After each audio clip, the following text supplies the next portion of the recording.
This episode is sponsored by Morgan Stanley at Work. Visit morganstanley.com/assessment to get your free transaction readiness assessment today.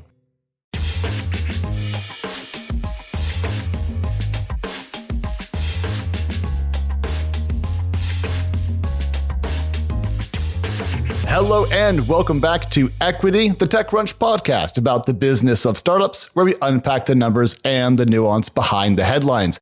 This is Alex. Good morning. Today is February 12th, 2024, and this is Equity's Monday show, where we take a look back at the weekend and a peek at the week that is ahead of us. Now, this morning, we are post-big football game. All I can say about that is let's go Chiefs and let's go Eagles next year. But I bring that up in case the news feels ever so slightly light this morning. I think that's due in part to people holding back their news until the sports game has worked its way through the system. Not that we don't have a lot of great stuff this morning. It just feels fractionally slower than I expect for this time of the year. Now, on the show, we do have a key earnings week, crypto's latest key price movements, Waymo on fire, tech, politics, and Starlink, Bugcrowd's big ground, and then we'll close out with a VC-sponsored AI field trip. Let's go. Let's start with a look at the world of money, and if you spin that globe, you'll find that stocks are mixed in Asia today, mostly higher in Europe, and flat in pre-market trading here in the US. But what I care about the most is actually the upcoming earnings week. Lots of names, lots of data coming. Here's what you need to know. On Monday, we'll hear from Arista Networks, Monday.com, Zoom Info, and Grindr. I care a lot about Monday.com because it's been one of the fastest growing SaaS companies out there, and I'm curious to see if it can keep that streak up. On Tuesday, Shopify, Airbnb, Datadog, Akamai Technology, Zillow, Instacart, Lyft, IAC, and Blackline. Shopify will tell us quite a lot about the state of e-commerce. Airbnb will tell us about the tech consumer market. Datadog has also been a fast-growing SaaS company to watch, and Instacart is a recent IPO. Then Wednesday, Cisco, HubSpot, AppLovin, Twilio, JFrog, Fastly, Udemy, Upwork, and NerdWallet. Another day of a lot of names, but HubSpot, of course, is a fast-growing SaaS company, so we're all watching that. Twilio recently changed out its CEO, and I'd forgotten about JFrog, which is now worth, I believe, over $4 billion. Then Thursday is DoorDash, Coinbase, Roku, Dropbox, Yelp, and OpenDoor. Questions include, what does Coinbase say about the rest of the year for crypto, and can Dropbox reignite growth after all this time? And then there was crypto, where I have a lot of news for you. First up, there has been a big price pump in the last week. That means that Bitcoin is up about 11% in the last 7 days to around $48,000. And Ethereum's token is up about 7% in the last week to about $2,500. Now, there has been a slight pullback in prices in the last 24 hours, but we're still seeing good gains over the last week. So if you are a crypto kiddo, well, good news, you are now worth more money. Elsewhere, spot trading has earned back some of the recent declines we've seen in total volume, which is good news for exchanges everywhere. In total, I think this data set is another indication that crypto is having a far better start to this year than it had in the middle of last year. So positive, if you will. This is also why I'm so interested in Coinbase's earnings this week, because sure, it will tell us what it did in Q4 of last year, but I'm curious about how much of an optimistic tone it can strike when it talks to investors about the rest of 2024. Next up, my favorite part of the show, what I call big news that matters, and today's biggest news is an absolute bummer. Yep, I want to talk about the Waymo assault. Over this weekend, a Waymo self-driving car was attacked in San Francisco.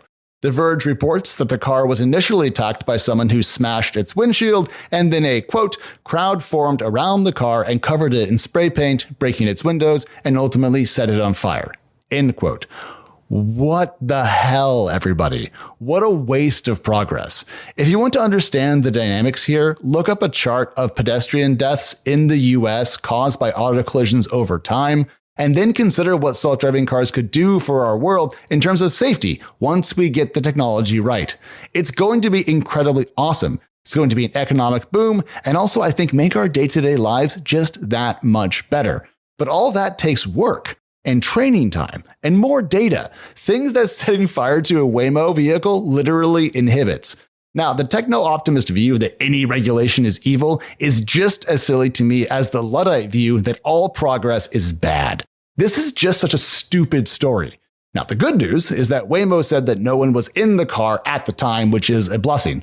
But the reactionary hatred of tech products that can really improve our lives is just nuts. What the hell, everyone?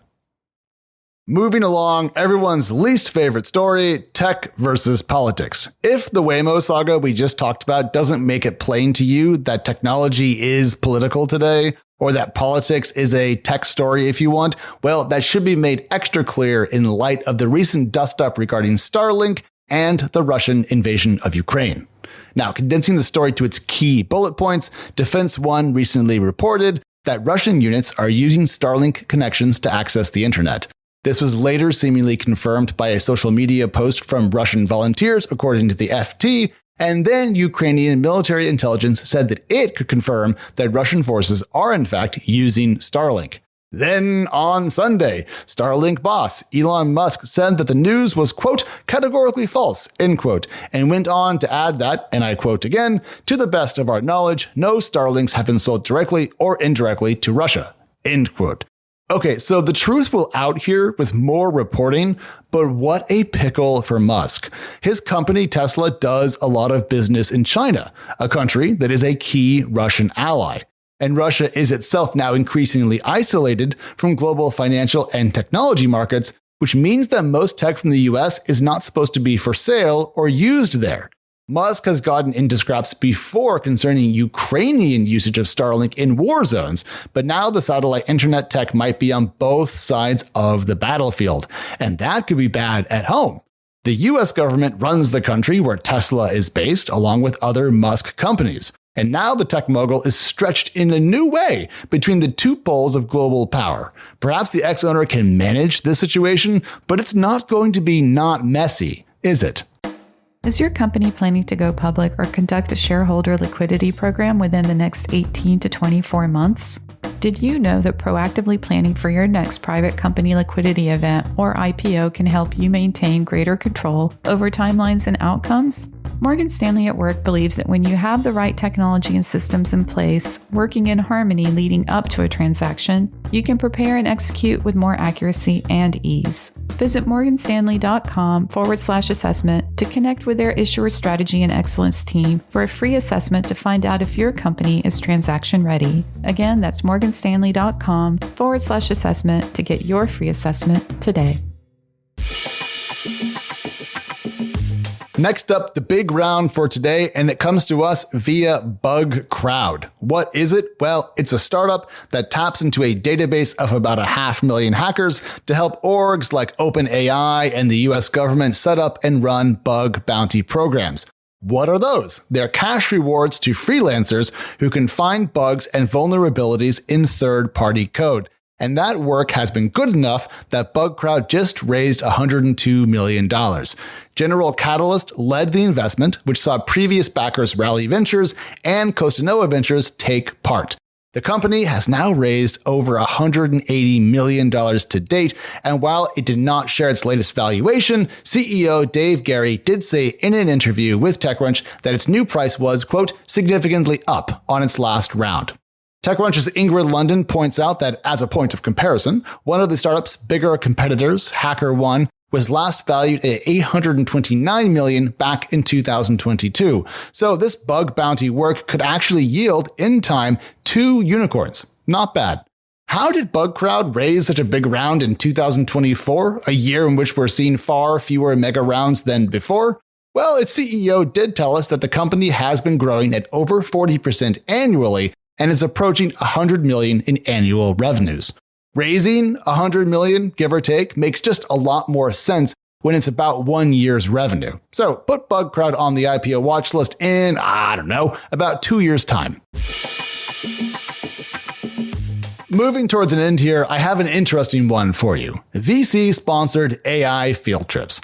TechCrunch writes that Peak 15, the venture capital firm that split from Sequoia Capital last year and focuses on India, is taking portfolio companies from the Southeast Asia region on an immersion trip to Silicon Valley this week to meet with a bunch of industry folks.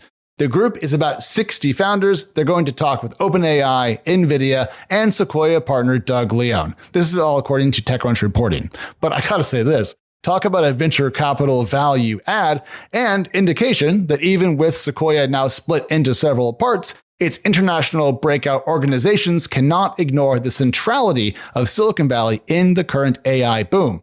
Call it a second win for the well-known tech hub. Also, a good question to keep in mind is who will the regional AI champion be in Asia, excluding, of course, the closed Chinese market?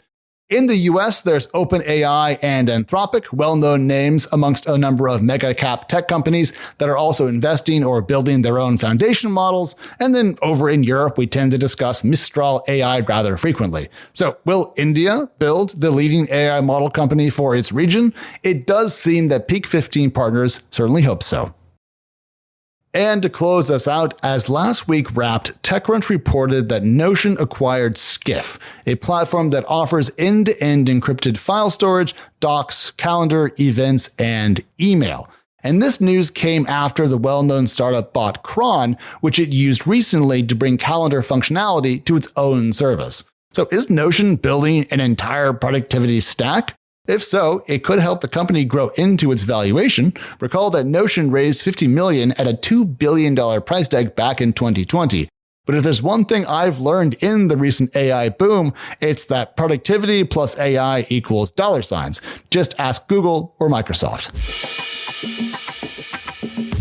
And that is our show for this fine Monday morning. Of course, if you want even more equity between now and Wednesday, when we are back in your podcast feed, we are Equity Pod over on X and Threads. And if you need even more of my voice, well, I'm Alex over on X.